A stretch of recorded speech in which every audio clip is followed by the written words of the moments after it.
నమస్తే, నేను మీ Ashok Kumar. Welcome to our channel. Annavaram డాన్గా తనకు తాను అభివర్ణించుకుంటూ ఆ యొక్క క్యాడర్లో నాకు ఒక మాస్ బేస్ ఉన్నదని ఎప్పటికప్పుడు సరికొత్తగా వివాదంలో చిక్కుండేటువంటి వల్లంనేని వంశీమోహన్ మరోసారి ఒక నూతనంగా ఒక వివాదంలో చిక్కున్నాడు. అసలు ఆ విషయం ఏంది చూసే ప్రయత్నం అంటూ చేద్దాం. వైకాపా నేత గన్నవరం మాజీ ఎమ్మెల్యే అయినటువంటి వల్లంనేని వంశీపై మరో కేసు నమోదైంది. సునీల్ అనే వ్యక్తి ఇచ్చిన ఫిర్యాదు మేరకు విజయవాడలోని మాచివరం పిఎస్లో కేసు అయితే నమోదు చేశారు. గత ఏడాది జూలైలో వంశీ ఆయన అనుచరులు తనను బెదిరించి దాడికి పాల్పడ్డారని పేర్కొన్నారు. సహజంగా పెద్దోళ్ళ సామెతలు ఊరికే రాయరు, ఊరికే చెప్పలేదన్నమాట. కుక్కతో ఒక వంకర అని చెప్పి ఇక్కడ మనం చూస్తే గత సంవత్సరం జూలై కాలం నాటికి అప్పటికే ఎన్డీఏ ప్రభుత్వం, ఈ యొక్క కూటమి ప్రభుత్వం ఆంధ్ర రాష్ట్రంలో పరిపాలన మొదలుపెట్టినది. అయితే అప్పటికి కూడా నేను ఇందాక చెప్పినట్టు కుక్కతో ఒక వంకర అన్నట్టు వాళ్ళ యొక్క సహజ నైజం ఏ కోశాన వాళ్ళు కోల్పోలేదు.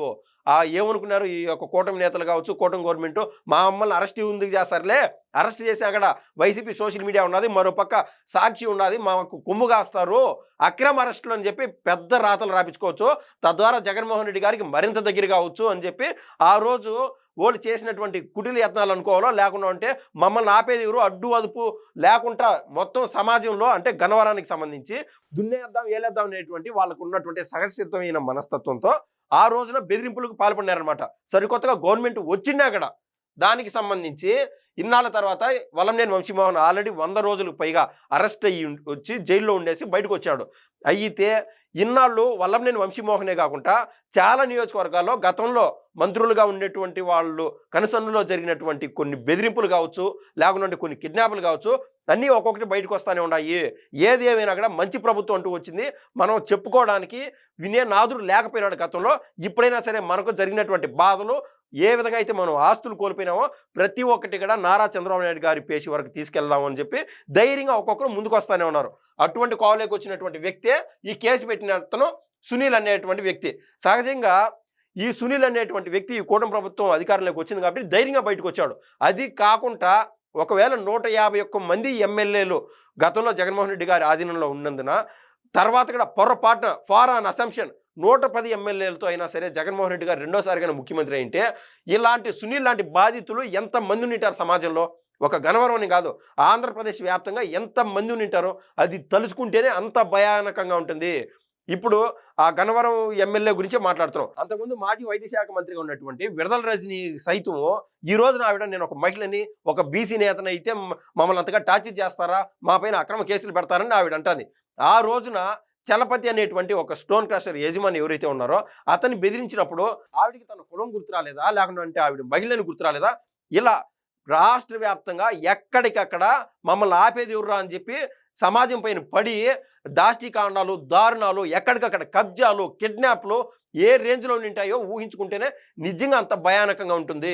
ఇక్కడ దానికి సంబంధించి ఈ రోజున వాళ్ళకి ఎవరైతే ఇలాంటి తప్పులు పాల్పడినారో వాళ్ళపైన ఒక్కొక్కటిగా కేసులు అయితే నమోదవుతున్నాయి. మొత్తం మీద సాక్షి వాళ్ళకైతే ఎప్పుడు బిజీగా ఉండేదానికి అక్రమ అరెస్ట్ అని చెప్పి కాపీ పేస్ట్ అని చేసుకోవడానికి అంత సులభంగా ఇటువంటి కేసులు ఉపకరిస్తాయని నేనైతే ఖచ్చితంగా భావిస్తున్నా. ఇంకా దీంతో పలు సెక్షన్ల కింద వంశీపై పోలీసులు కేసు నమోదు చేశారు. వంశీ ఇప్పటికే పలు కేసుల్లో విచారణ ఎదుర్కొంటున్నారు. దళిత యువకుడైనటువంటి సత్యవర్ధన్ కిడ్నాప్ కేసులో అరెస్ట్ అయ్యి జైలుకి వెళ్ళారు. మనందరికీ గుర్తుండే ఉంటుంది. ఈ వల్లంనేని వంశీమోహన్ గతంలో నారా చంద్రబాబు నాయుడు గారి పైన, అదేవిధంగా అతని బిడ్డైనటువంటి నారా లోకేష్ గారి పైన ఎన్ని మాటలు అంటే అన్నరాని మాటలు, ఇంటే చెవులు చిల్లులు పడిపోయే విధంగా, రక్తం కారే విధంగా అంత నీచపు మాటలు, ఏవెనో అసెంబ్లీ సాక్షిగా కూడా ఆయన పేటరాగిపోయినటువంటి వ్యవహారం మనం ఖచ్చితంగా మన కళ్ళ ముందు ఇప్పటికీ సోషల్ మీడియా మాధ్యమాల్లో ఇప్పటికీ ఆడుతూనే ఉన్నాయి.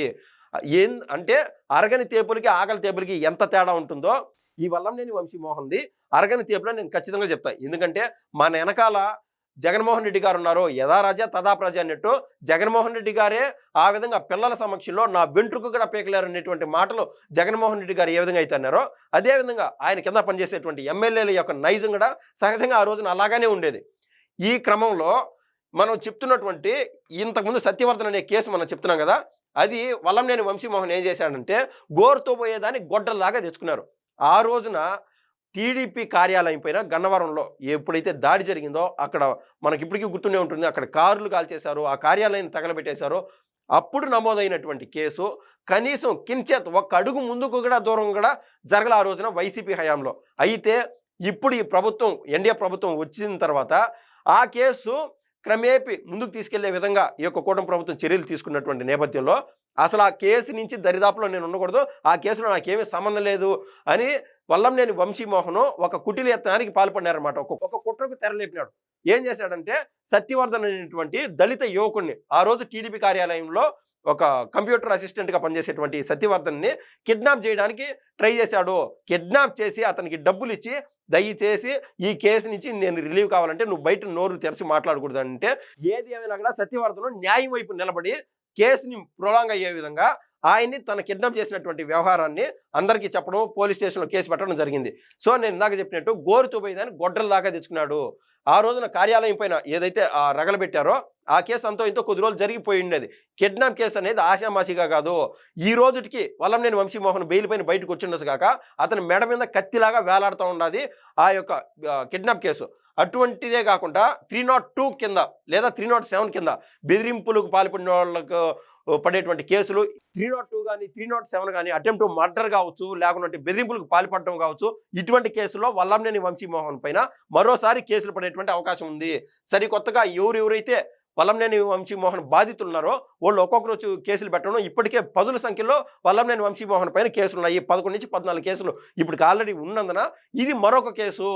ఆల్రెడీ జగన్మోహన్ రెడ్డి గారు చెప్పినట్టు అంత అందగాడు ఈ మాదిరి అయిపోయినాడే అని చెప్పి జగన్మోహన్ రెడ్డి గారు గతంలో ఏ విధంగా అయితే వాపోయినారో మరోసారి బయటకు వచ్చి పరిపుష్టిగా తయారైపోయినాడు వల్లంనేని వంశీమోహన్. ఏది ఏమైనా కూడా ఈ జన్మలో చేసినటువంటి తప్పులు ఈ జన్మలోనే అనుభవించాలా. కర్మ ఇంతకుముందు మాత్రం ఇంకొచ్చే జన్మలో అనుభవించాల్సి వస్తుంది అన్నిటి కాకుండా కర్మ అనేది అంత స్పీడ్ రియాక్షన్ చూపిస్తుంది. సో ఈ రోజున ఏదన్నా వల్లంనేని వంశీమోహన్ అరెస్ట్ అయినప్పుడు సాక్షి వాళ్ళు రాసేటట్టు అక్రమ అరెస్టులను రాయించగాక ఈయన వల్ల బాధపడినటువంటి ఆ రోజు ఆ బాధితులు ఎవరైతే ఉన్నారో ఆ ఒక్కడే కాదు, ఈ సునీల్ అనేటువంటి వ్యక్తే కాదు, ఈ సత్యవర్ధన్ అనేటువంటి ఒక్క వ్యక్తే కాదు, వాళ్ళ కుటుంబాలు ఎంత బాధపడింటాయి, ఎంత నరకయాతను అనిపించుంటాయి. ఈ వల్లంనేని వంశీమోహన్ కన్ను మా కుటుంబం పైన పడిందే, ఏ విధంగా నా బిడ్డను రక్షించుకోవాలా, ఏ విధంగా నా తమ్ముడిని రక్షించుకోవాలని చెప్పి వాళ్ళు ఆ రోజున ఏ విధంగా మదన పడింటారో అవన్నీ ఊహించుకుంటేనే అంత భయానకంగా జరిగింది. ఇటువంటి వ్యవహారాలు ఆ రోజు డాక్టర్ సుధాకర్ గారు ఏదైతే బయటకు వచ్చి మాట్లాడినాడో, సార్ మాస్క్ లేదు సార్ ఏంది సార్ అని అడిగిన దానికి 3-4 వీడియోలు అంటే దశల వారీగా ఆయన చెప్పుకుంటూ వచ్చాడు ఆయన బాధ. ఆయన ఈరోజు లేకుండా పోయినాడు. అటువంటి పరిస్థితుల నుంచి ఈరోజు ఏది ఏమైనా కూడా ఇలాంటి కోవలేకి వచ్చేటువంటి బాధితులందరూ ఊపిరి పీల్చుకున్నారు. ఈ విధంగా కేసులు పడడం చూసి ఎవరైతే ఇంకా బాధపడినారో ఒక్కొక్కరు బయటకు వచ్చేటువంటి అవకాశం ఉన్నది. ఈ కేసుల సంఖ్య మరింత పెరిగేటువంటి అవకాశం ఖచ్చితంగా మనకైతే కనిపిస్తూ ఉంది. ఈ వీడియో పైన మీ అభిప్రాయం తెలుపుతారు నేనైతే కోరుతున్నా. ధన్యవాదాలు.